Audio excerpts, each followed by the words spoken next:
બનાસકાંઠા જિલ્લા ભાજપ પ્રમુખ કીર્તિસિંહ વાઘેલાના વરદ હસ્તે કરવામાં આવ્યું લોકાર્પણ। પ્રાપ્ત વિગતો અનુસાર કાંકરેજ તાલુકા બ્લોક હેલ્થ ઓફિસર પિયુષભાઈ ચૌધરી દ્વારા સુંદર કામગીરીનું એક ઉત્તમ ઉદાહરણ પૂરું પાડ્યું છે, જેમાં સૌથી અગત્યની બાબત વિશે વાત કરીએ તો કાંકરેજ તાલુકા પૂર્વ ધારાસભ્ય, ગુજરાત સરકારના પૂર્વ શિક્ષણ મંત્રી અને વર્તમાન બનાસકાંઠા જિલ્લા ભાજપ પ્રમુખ કીર્તિસિંહ વાઘેલાના અધ્યક્ષસ્થાને કાંકરેજ તાલુકાના વડાને કોઈ નાનોટા સમણમાં રતનપુરા ગામોમાં પેટા આરોગ્ય કેન્દ્રનું લોકાર્પણ કરવામાં આવ્યું। ત્યારે હવે સરકાર દ્વારા 5 કેન્દ્રોને આયુષ્યમાન આરોગ્ય મંદિર તરીકે પણ નામ આપ્યું છે।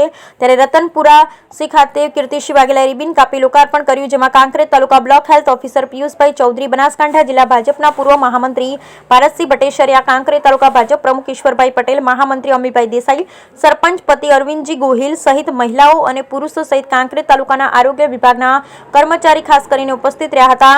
અને હવે સ્થાનિક લોકો સહિત 5 કેન્દ્રોની આજુબાજુ ગામના લોકોને આરોગ્યની સેવા ઉપલબ્ધ થશે અને હવે નાના દર્દો માટે ઘર આંગણે સારી સુવિધાઓ મળી રહે એવા ઉમદા હેતુથી બનાસકાંઠા જિલ્લાના આરોગ્ય વિભાગ ગાંધીનગર ગુજરાત સરકાર દ્વારા કરવામાં આવેલ કામગીરીને લોકોએ બિરદાવી હતી। બ્યુરો રિપોર્ટ બરઠક કડી।